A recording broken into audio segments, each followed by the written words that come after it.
사기 전에 나는 무슨 주식에 관심 있다 얘기해도 되지만 사고 난 다음엔 얘기 좀 하지 말라고. 침묵은 금이다 말도 안 되는 얘기입니다. 인지부조라는 말이 왜 수많은 그 분들이 언급을 하시냐면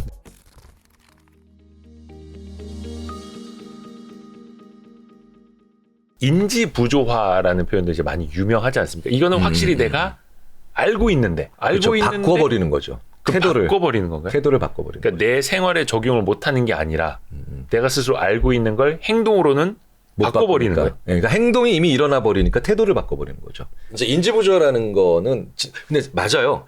그 굉장히 많이 사용되는 언어인데 네. 굉장히 많은 경우에 그냥 불편하다를 인지부조라고 써서 전혀 본뜻과는 맞지 않는 경우에 사용되는 경우도 많이 봅니다. 저도 그냥 듣기로는 네. 뭐 아는 대로 행동하지 못하고 아는 것과 반대로 행동하는 거 약간 그런 뭐 그거는 상당히 근데 완벽히는 아니지만 네. 그래도 상당히 겹쳐 있는 건데 뭐냐면 이미 일어난 행동을 바꿀 수 없잖아요. 예. 행동은 일어났으니까. 아하. 그래서 이미 일어난 행동 때문에 기존의 태도를 억지로 바꾸는 거.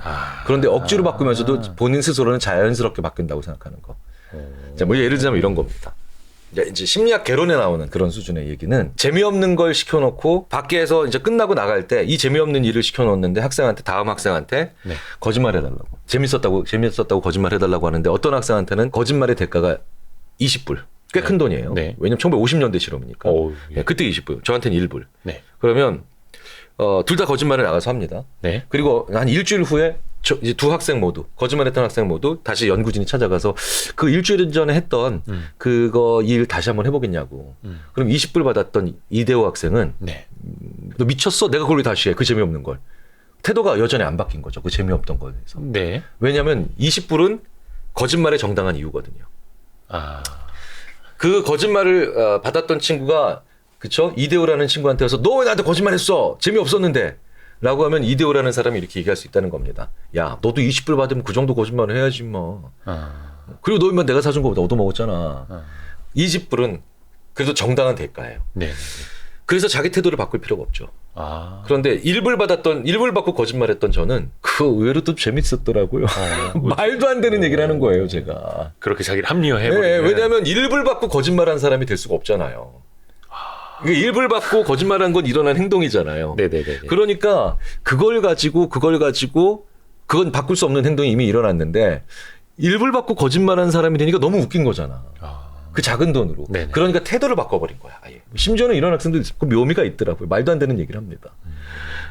근데 이게 왜 인지부조라는 말이 왜 정말 지금까지도 수많은 그 분들이 언급을 하시냐면 정말 많은 현상들을 설명해요. 정말 많은 현상들을 설명해서 그래요. 이미 저질러진 일 때문에 기존의 것이 바뀌는 거죠. 네, 이미 어쩔 수 없는 일 때문에. 네네네. 네. 그래서 뭐 예를 들자면 이런 거죠. 그냥 별뜻 없이 피켓 들었던 사람이 갑자기 그 안건을 나중에 보고 없는 아이디어가 생긴 거예요. 왜 내가 피켓 들었기 때문에. 심지어는 범죄 심리학에서 살인 청부. 네. 살인 청부 금액이 너무 높지 않더라는 거예요. 의외로. 어떻게 이 금액을 받고 사람을 죽여? 만약에 살인 청부 금액이 예. 수십억이야. 예. 우리는 당연히 그렇게 생각하죠. 어떻게 내가 돈을 왜 사람을 죽여? 말도 안 되는 얘기죠. 네네. 근데 이제 그래도 만약에 돈을 받는다면 몇십억은 받아야지. 우리 이렇게 생각하잖아요. 그렇죠. 근데 몇십억을 받으면 아까 20불 받은 이대호 학생처럼 내가 해쳐야 되는 상대방에 대한 적개심이 안 생겨요. 왜? 그 몇십억이 이유가 되니까. 돈이 이유가 되니까. 그러니까 직접 정작 그 범행을 저질러야 되는 순간에 가면 주저하게 된다는 거예요. 근데 만약에 500만 원이야. 예. 그럼 500만 원 받고 사람을 해친다는 건 말도 안 되는 거잖아요. 사실 그렇죠. 네. 그러니까 어쩔 수 없이 적개심을 키워. 내가 저놈을 죽여야 돼. 이런 식으로. 그런데 더 이제 우리를 당혹스럽게 하는 건 원래 살인을 청부하는 그 인간들은 당연히 이건 엄청나게 큰 돈을 줘야만 상대방의 말을 이걸 해줄 거다라고 생각하겠죠. 그렇죠. 근데 그걸 중개하는 놈들이 띄어먹는 거야. 뭐 예를 들어서 10억 받아가지고 500만 원만 주고. 그런 놈들이 있는 거죠. 그러니까 제일 다 나쁜 놈들이지만. 완전 영화네요. 네, 다 나쁜 놈들이지만 사실 이 중간에 있는 놈들은 진짜 나쁜 놈들이에요. 그래서 왜 살인보다 살인 교사, 살인 청부가 더 그 형벌이 더 세야 되느냐. 이런 식의 이제 저희들이 이제 의견서를 드리죠. 진짜 악질적인 사람들이거든요. 그러니까 살인 교사 혐의 이런 거. 그렇죠. 근데 중계 게다가 막 이런 거. 아, 중간에서 또 그 이런 인간들이 이제 빠져나가지 못하게 해놔야 되죠. 그러니까 10억인데 9억 9,500만 원을 띵겨먹는. 그렇죠. 그런 인간들이 있죠. 근데 그게 바로 뭐냐? 그것도 인지 부조가 설명을 하는 거죠. 정말 많은 현상들이 인지 부조가 설명을 하는 거예요. 마키아벨리의 군주론에도 그렇기 때문에 인지 부조화를 아주 잘 설명하는 셈이 되는 거예요. 사람들로 하여금 어떤 일을 하게 어떤 태도를 가지게 하려면 태도부터 바꾸게 하지 말고 그냥 그 행동을 하게 해. 그럼 알아서 태도는 바뀌는 거야. 뭐 이런 얘기 많이 나오거든요. 군주론에 이런 대목이. 네. 그래서 인지부조화라는 것 자체는 이미 일어난 행동 때문에 태도를 바꾼다. 바꿀 수 없는 것 때문에 바뀔 수 있는 걸 그냥 바꾼다. 에 대한 모든 것들을 얘기합니다. 그러면 일종의 그 인간에게는 누구나 자기를 조금 합리화하려는 성향이 다 내포되어 있다 이렇게 그쵸. 생각해도 되는 거예요. 그렇죠. 네. 다 자기 좋을 대로. 네. 그래서 제가 사기 전에 나는 무슨 주식에 관심 있다 얘기해도 되지만 사고 난 다음에 얘기 좀 하지 말라고. 그러니까 이미 일어난 행동이 내가 A 회사의 주식을 샀어요. 이미 일어났어요. 못 바꾸죠. 그때부터 A 회사가 제일 좋은 회사죠. 그리고 A 회사에 대해서 뭔가 불편한 사실을 얘기하는 사람들이 다 미워진다니까. 맞아요. 그 회사에 대해서 안 좋은 얘기하면은 막 엄청나게 막 악플 달고 막 이렇게 하죠.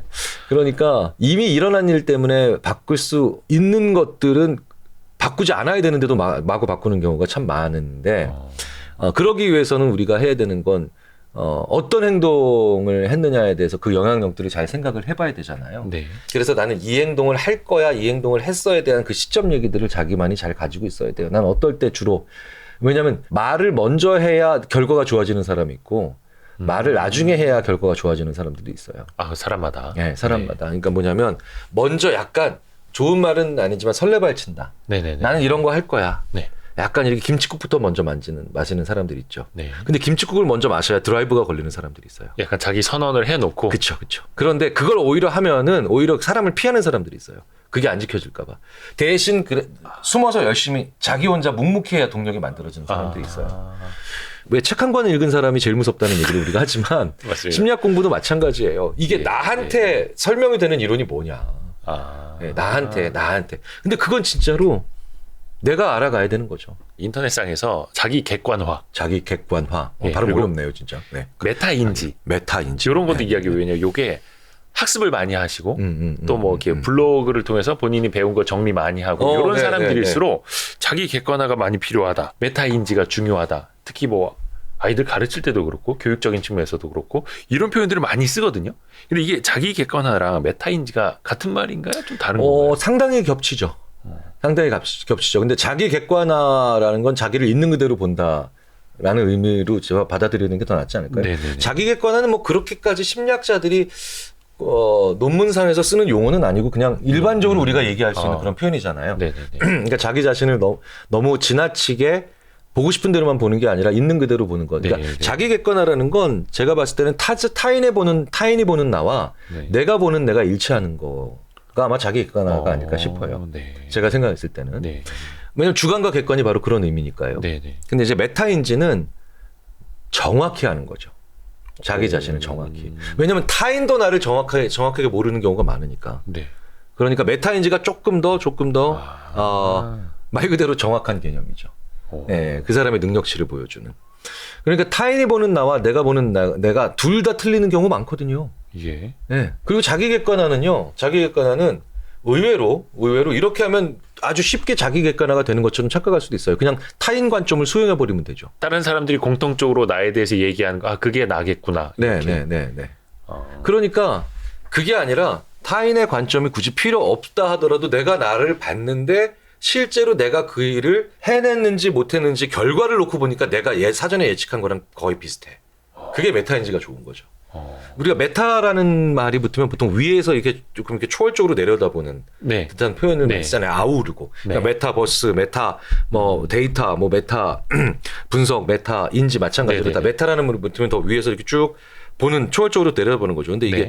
그래서 한동안은 논문상에서 초인지 라고 번역된 적도 있었는데 이러니까 무슨 초능력 같잖아. 근데 그런 뜻은 당연히 아니니까요. 그래서 요즘은 그래서 메타인지 저도 이거 고민 되게 많이 했었어요. 2000년대 들어오면서 이거를 초인지 상위인지 뭐 여러 가지 용어로 했는데 상위인지도 그럼 하위인지가 있는 것 같고 그래서 사실 외국어 표현을 집어넣어서 혼용하는 건 그렇게 썩 그리고 내키는 건 당연히 아니었는데도 그냥 오히려 메타가 더 중립적으로 그냥 딱 그 의미만 살릴 수 있겠다라고 싶어서 저도 그냥 메타인지라고 결정을 했었죠. 다른 심리학자들이랑 굉장히 고민을 많이 했던 거예요. 중요한 건 메타인지는 자기 자신을 정확히 보는 것. 그렇죠. 정확하게. 근데 여기 약간 좀 여쭤보자면 인간이라는 존재를 나를 혹시 정확히 알 수 있는 그런 방법이 있다는 거잖아요. 뭐 어떤 뭐 설문조사 이런 걸 통해서 아는 거예요? 해보는 거죠. 아까 말씀드렸던 것처럼 말해보고 설명해보는 거죠. 그리고 예측해보는 거고. 그러니까 이런 겁니다. 눈으로 귀로 열심히 보고 들으면서 공부하는 건 입력이죠. 네. 근데 친구한테 질문에 대답해주는 건 설명이죠. 네. 그럼 우리는 보통 입력할 때 공부가 더 잘 된다고 생각을 해요. 네, 근데 출력할 때 뭘 모르는가는 거기서 다 걸리죠. 설명할 때. 그러네요. 말이 막히니까. 네네. 그래서 학생들을 괴롭힐 수 있는 가장 좋은 방법 뭔지 아세요? 시험 문제 만들어 와. 스스로. 네. 이러면 학생들이 괴로워해요. 네네네. 처음에는 학생들이 제일 재밌어해요. 그럼요. 내가 내일 문제를 풀다가 드디어 오늘 주도권이 바뀌는구나. 제가 문제를 만들어 오겠습니다. 이제 오후 2시에 그렇게 이제 학생들이 즐겁게 이제 그 강의실 나갔는데 저녁 때부터 이메일이 계속 와요. 교수님 죽겠어요. 왜? 다 알아야낼 수 있어요, 문제는. 그쵸. 다 알아야낼 수 있어. 그쵸. 그래서 대박이네요. 설명해보고 심지어는 질문해보는 거. 문제를 내보는 거. 네, 이러면 자기를 훨씬 더 정확하게 볼 수 있죠. 볼 수 있죠. 출력. 그래서 입력할 때보다 출력할 때 학습량이 8배 더 많다, 심지어. 근데 되게 웃긴 건 출력할 때보다 입력할 때 공부하고 있다는 자신감은 4배 이상 높다. 그러면은 48에 32, 32분의 1의 차이가 날 수도 있죠. 그러니까 우리나라 교육이 좀 출력량이 많아야 돼요. 네, 너무 입력량만 지금 강조하고 있죠. 어떻게 보면 이제 토론이라든지 이런 그렇죠. 수업들. 그리고 학교 다닐 때도 간혹 그럴 때 있잖아요. 이거 친구한테 알려주면서 내가 더 많이 그렇죠. 공부가 거기서 다 뜨끈뜨끈거리기도 하고 하기도 하고 오오 하기도 하는 그런 느낌들이 있죠. 그래서 강의실에서 최고의 수혜자는 선생님이에요. 그렇죠. 또 학생들도 과외 같은 거 하면서 본인이 고등학교 때 했던 공부들 까먹지 않고 막. 그렇죠. 그래서 많은 대학생들이 이제 다시 한번 시험을 봐야 되겠는데 막 이런 농담을 하잖아요. 이제야 알게 된 거죠. 더 잘하게 되고. 네네. 그리고 어떻게 보면 이제 본인이 알고 있는 것들, 뭐 그것이 뭐 투자에 대한 공부가 됐건, 인문학 공부가 됐건, 김경일 교수님의 수업이 됐건, 어디 나가서 한 번씩 더 전달해보고, 요약을 해서 출력을 해보는 거. 그렇게들 많이 하시더라고요, 진짜. 예. 오죽하면 제가 그래서 나보다 더 내 강의를 잘 요약해 놓은 블로그들. 이라는 폴더를 하나 만들었다니까요. 진짜로요? 지나면서 보면서 많은 분들이 보내주세요. 혹시 이분 제자 아니냐고. 네. 혹시 혹은 이분 같이 무슨 컨텐츠 개발하시는 분 아니냐고. 그래서 아니야, 나 처음 보는 분인데. 근데 쭉 보면 이제 제 강의를 들었는데 나보다 요약을 더 잘해 놓으셨어. 예. 근데 그분들한테 요약하셨잖아요. 네네. 한 단계 더 하셔서 그걸 누구한테 설명해 주시면 훨씬 더 많이. 글로만 요약해 놓는 게 아니라. 그것도 좋은 거죠. 하지만 거기서 하나 더 치고 한 나가시면. 단계 더. 네네. 근데 우리는 그냥 요약하지 않고 일단 메모해놓고 그냥 들었다고 착각하죠. 한번 봤다고 안다고 생각하고. 1년에 이게 뭔 소리인지 팔만대장경 같은 느낌. 그래서 토론을 해야 되나, 토론을. 그래서 말해야 돼요. 맞습니다. 말해야 돼요. 침묵은 금이다. 말도 안 되는 얘기입니다. 죄송합니다. 우리가 김경일 교수님하고 지금 오늘이 6번째 녹화입니다. 그러니까 이것도 이제 좀 방문이 6번째죠. 예, 방문이 6번째. 그래서 콘텐츠가 많이 쌓이고 있어요. 누적을 하고 있고 여러분들에게 여러분의 지식으로 콘텐츠로 만들어 드리기 위해서 저희가 지금 꾹꾹 담아 드리고 있는데 방금 말씀하신 것처럼 여러분도 Y스트릿과 김경일 교수님을 많이 이제 해시태그 이런 거 해가지고 공유해 주시고 많이 출력해 주십시오, 여러분. 뭐 라이브도 한번 해요, 그러면. 진짜로? 좋습니다. 질문을 받는 게 너무 좋아. 질문을 받으면 내가 무슨 다 대답을 해드릴 수 있는 건 아닌데 그 예상하지 못했던 질문이 왔을 때 그 스릴감, 공포 영화보다 더 그 짜릿짜릿한 그 쫄깃쫄깃해지는 느낌. 그럼 다음에는 저희가 한번 미리 예고를 한번 해놓고 라이브를 켜도록 하겠습니다. 다음을 또 기약하면서 우리 교수님 또 뵙겠습니다. 고맙습니다. 감사합니다. 고맙습니다. 감사합니다. 네.